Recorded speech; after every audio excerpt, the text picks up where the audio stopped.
नागपुर में खेल भावना और जोश से भरे माहौल में मुख्यमंत्री देवेंद्र फडणवीस ने 75वें राज्य बास्केटबॉल टूर्नामेंट का शुभारंभ किया। धर्मपेट खेल मंडल द्वारा आयोजित इस प्रतियोगिता में राज्य भर की टीमों ने हिस्सा लिया। इस अवसर पर मुख्यमंत्री ने कहा कि महाराष्ट्र सरकार ने खेल विभाग के माध्यम से मिशन ओलंपिक की शुरुआत की है। लक्ष्य है महाराष्ट्र से अंतर्राष्ट्रीय स्तर के खिलाड़ी तैयार करना। उन्होंने बताया कि खिलाड़ियों को प्रशिक्षक, टीम मैनेजर और आवश्यक बुनियादी सुविधाएं बड़े पैमाने पर उपलब्ध कराई जा रही है। फडणवीस ने कहा कि प्रधानमंत्री नरेंद्र मोदी के खेलो इंडिया अभियान के तहत महाराष्ट्र ने देश भर में अग्रणी प्रदर्शन किया है।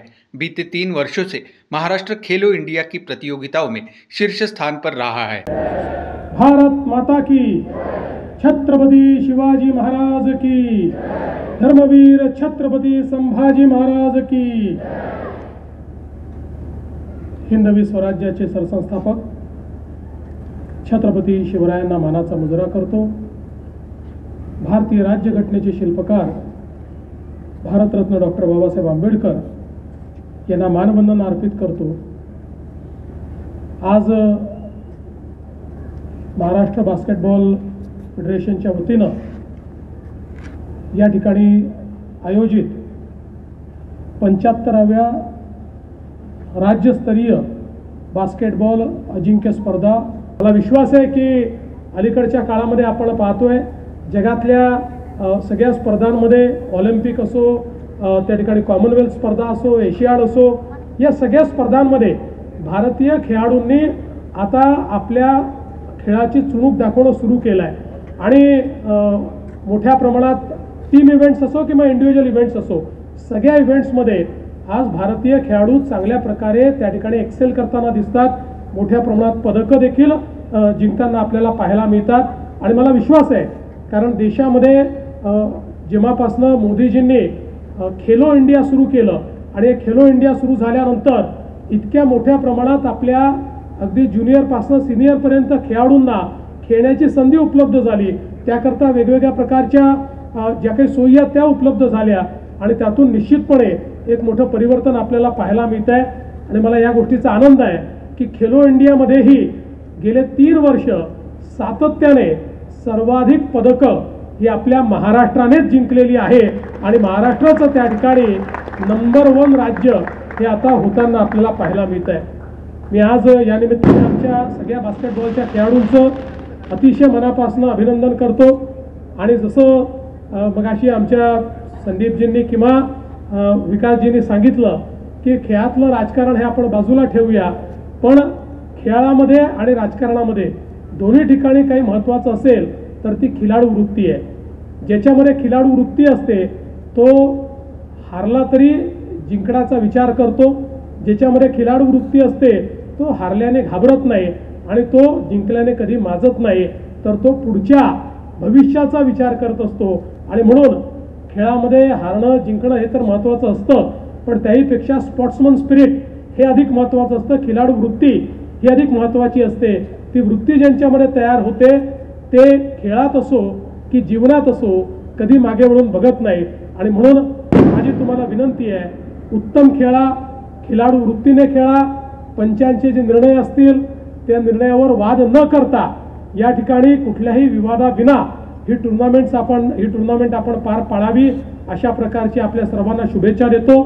आणि मला जे काम या ठिकाणी दिलेलं आहे टू फॉर्मली अनाउन्स, तर मी अनाउन्स करतो की 75वी राज्य बास्केटबॉल अजिंक्य स्पर्धा पुरुष आणि महिला गट याची सुरुवात झाली, याचं उद्घाटन झालं असं मी या ठिकाणी घोषित करतो। सर्व खेळाडूंना मी या ठिकाणी अतिशय मनापासून शुभेच्छा देतो आणि माझं बोलणं संपवतो।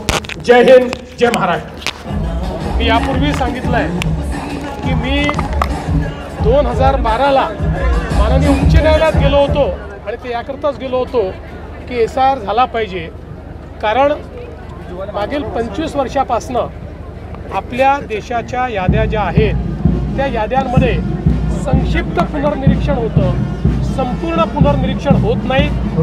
ते करणं अत्यंत गरजेचं आहे आणि मला अतिशय आनंद आहे की देशामध्ये हे होत आहे। माझी तर निश्चितपणे या ठिकाणी मागणी असणार आहे की पुढच्या काळामध्ये आमच्या सगळ्या याद्या SIR नंतर ब्लॉकचेन पद्धतीत त्या ठिकाणी तयार करण्यात याव्यात आणि कुठल्याही परिस्थितीमध्ये त्या ठिकाणी प्रत्येकाचा जो काही आयडी आहे तो अशा प्रकारे प्रिझर्व व्हावा की तो दुसऱ्या राज्यात गेला तरी देखील त्या ठिकाणी त्याच आयडीवर त्याचं नाव त्या ठिकाणी राहिलं पाहिजे। अशा प्रकारचं जी व्यवस्था आहे ती आमच्या याद्यांच्या संदर्भात झाली पाहिजे।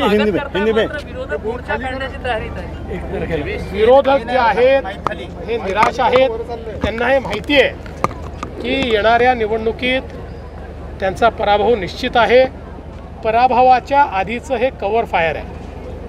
असं आहे की ज्यांची नोट चोरी बंद झाली आहे ते आता वोट चोरीचा आवाज लावत आहेत, पण ये लक्षात ठेवा कि ये पब्लिक है, ये सब जानती है। सर मुंबई में बताइए। मैं SIR का बहुत दिल से स्वागत करता हूं। हमारी लगातार ये मांग रही है। 2012 में भी मैंने स्वयं इसके लिए हाई कोर्ट में पिटीशन भी की थी, क्योंकि हमारे देश में पिछले 25 वर्षों से हम लोग संक्षिप्त पुनर्निरीक्षण कर रहे हैं और एक कॉम्प्रिहेंसिव पुनर्निरीक्षण की आवश्यकता थी। उसको हमारे इलेक्शन कमीशन ने माना है, बहुत अच्छी बात है। मैं तो ऐसा मानता हूँ कि आने वाले दिनों में हमारी जो मतदाता सूची है उसको ब्लॉकचेन के रूप में तैयार किया जाना चाहिए और मेरा विश्वास है कि SIR के बाद उस दिशा में भी हम लोग धीरे धीरे आगे बढ़ेंगे। पलटन के मामले में राहुल गांधी ने आरोप किया है कि संस्थात्मक हत्या है करके। ये राहुल गांधी जो ट्वीट करते हैं उनको भी पता नहीं होता, वो कोई जानकारी लेते नहीं है। जो फलटन की घटना है बहुत क्लियर है। जिस महिला डॉक्टर की मृत्यु हुई, जिसने सुसाइड की है, उसने अपने हाथ पर जो लिखा है उससे मामला बहुत स्पष्ट हुआ है और हमने बहुत स्पष्टता से ये कहा है कि इसमें किसी को भी बख्शा नहीं जाएगा। लेकिन आजकल राहुल गांधी और उनकी पार्टी के लोग ये इस प्रकार की संवेदनशील घटनाओं में पर भी अपनी रोटियां सेकना नहीं भूलते, ये बहुत दुर्दैव है। आपण पथविक्रेता किंवा छोटे उद्योजक आहात काय? आपल्या व्यवसायाला वाढवायला कर्ज घेण्यासाठी मोठ्या बँका आणि सावकारांकडे खेटे घालत आहात का? मग तुमच्यासाठीच आहे एक खुशखबर। आंतरराष्ट्रीय सहकार वर्षानिमित्त सहकार क्षेत्रात आपल्या कार्यासाठी महाराष्ट्रात नावाजलेली विश्वासू पतसंस्था म्हणजेच Girnar urban credit cooperative society limited Nagpur आपल्यासारख्या होतकरू पतविक्रेत्यांसाठी घेऊन आली आहे व्यापारी मित्र योजना, ज्यातून मिळेल यशस्वीतेचा नवा मार्ग। 1 लाखापर्यंत सुलभ कर्ज, सोप्या कागदपत्राची आवश्यकता, नाममात्र प्रोसेसिंग फी, पतविक्रेता आणि छोट्या उद्योजकांना कर्ज उपलब्ध व्यवसायाच्या वाढीसाठी Girnar urban credit cooperative society लिमिटेडची मिळेल साथ। मग व्यवसाय वृद्धीतून आपल्याही जीवनात येईल आनंद हमखास। अधिक माहितीसाठी आजच Girnar urban credit cooperative society limited Nagpur, Nandanvan main road, state bank समोर, नंदनवन नागपूर। संपर्क 9890401788।